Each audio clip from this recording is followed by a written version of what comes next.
PM journey মোৰ চেনেলটোলৈ আপোনালোকক স্বাগতম জনালো আৰু চাওঁতে 2023 বৰ্ষৰো যাবলৈ হ'ল আজি ডিসেম্বৰ 12 তাৰিখ হ'ল আৰু আজি আমি বনভোজলৈ আহিছো বনভোজলৈ বুলি আমি আমচৈ শিৱকুণ্ডৰ ফালে ৰাওনা হলো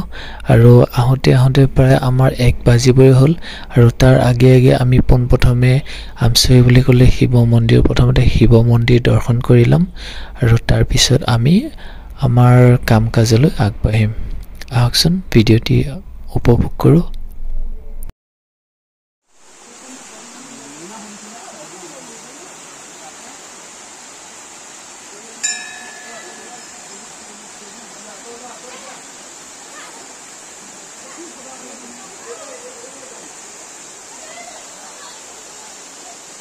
আমি এতিয়া মন্দিৰত দৰ্শন কৰি আমি এতিয়া ওপৰলৈ যাব লাগিব কাৰণ আমাৰ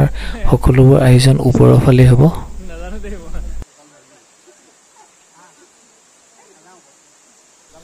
এই আমাৰ মাষ্টাৰ চেফ মেধি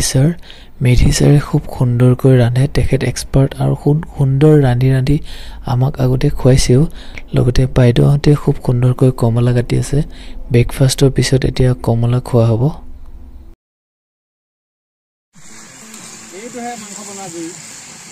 এনেকে জ্বলিব লাগিব ন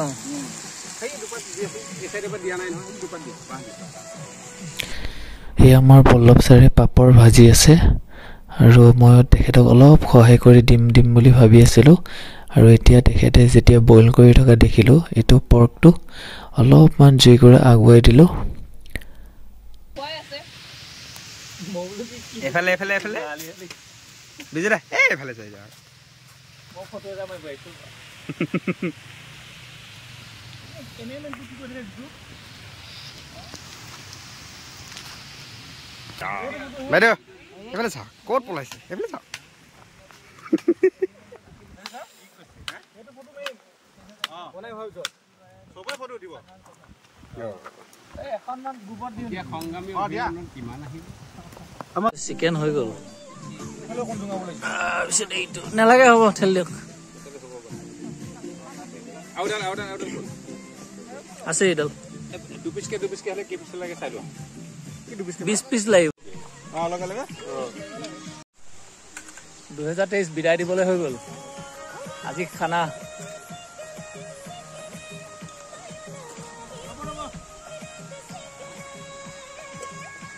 লম ঘুৰাই পকাই সবকে লম না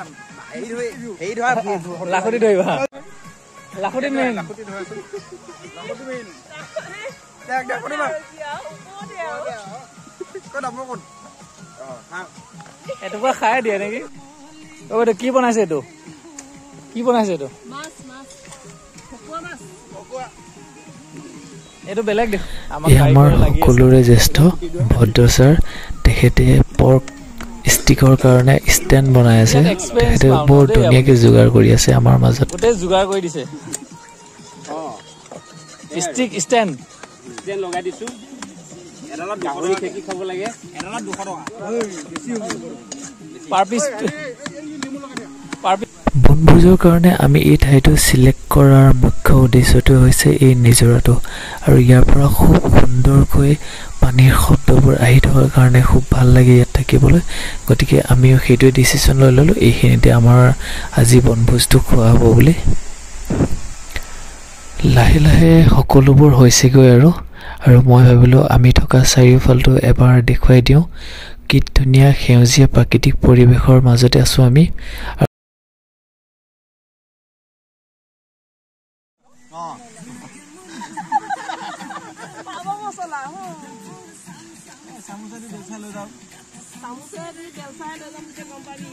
সকলোৰে সন্মুখত এতিয়া ভাত চিকেন আৰু ফিশ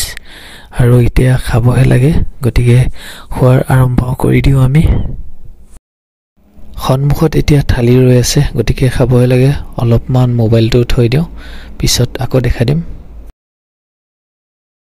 খোৱাটো হৈ গ'ল এতিয়া বাচন ধোৱাৰ পৰ্ব বাচনবোৰ আমি ওখ ঠাইতে থলো নিজৰত ধুব নিনিলো কাৰণ পানীবোৰ লেতেৰা হৈ যাব নিজৰৰ পানীবোৰ আৰু লগতে এতিয়া তালি টোপলাবোৰ আমি গাড়ীত ভৰাই লাহেকৈ অলপমান জুই ফুৱাই আমি খুব সুন্দৰকৈ এতিয়া সকলো একেলগে ফটোশ্বুটত ব্যস্ত হৈ যাম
শিৱকুণ্ডত আহিলে এই নিজৰাটিৰ ভিডিঅ' এটি নোলোৱাকৈ থাকিবই নোৱাৰোঁ কাৰণ অহৰহ ইয়াৰ ফটফটীয়া পানীবোৰ বৈ থাকে দেখি খুব সুন্দৰ লাগে আৰু শিৱকুণ্ডত আহিলে এবাৰ আপোনালোকে ওপৰৰ ফালেও যাব একদম খুব সুন্দৰ দৃশ্য খুব সুন্দৰ একদম সেউজীয়া পৰিৱেশ ঠাণ্ডা পৰিৱেশ তলত যিমান মানুহ হুলস্থুল থাকে ওপৰৰ ফালে নাথাকে আৰু শিৱকুণ্ডৰ আহিলে আমছৈ টি ষ্টেটখন পাবই টি গাৰ্ডেনখনত এবাৰমান ৰৈ ফটো একপি উঠি যাব স্মৃতি হিচাপে আৰু এনেদৰে আপোনালোকে আহি থাকিব মৰিগাঁও জিলাৰ লগতে লাগি থকা আমছৈ এই শিৱকুণ্ড হৈছে আটাইতকৈ ফেমাছ পিকনিক স্পট য'ত ডিচেম্বৰ মাহৰ পৰাই পিকনিক পাৰ্টি অহৰহ আহিয়ে থাকে আৰু প্ৰতি দেওবাৰে ইয়াত একদম জনসমাগম হৈ যায় বহুত ভিৰ হৈ যায় গতিকে আপোনালোকে আহিব আৰু এই আমছৈ শিৱকুণ্ডত পিকনিক পাৰ্টি এটি খাবলৈ কেনে লাগে জনাব লগতে ভিডিঅ'বোৰ উপভোগ কৰি থাকিব আগলৈ ভিডিঅ'বোৰ এনেদৰে চাই উৎসাহিত কৰি থাকিব যাতে আপোনালোকৰ মাজলৈ আৰু ধুনীয়া ধুনীয়া ভিডিঅ'বোৰ আনিব পাৰোঁ আজিলৈ ইমানেই ধন্যবাদ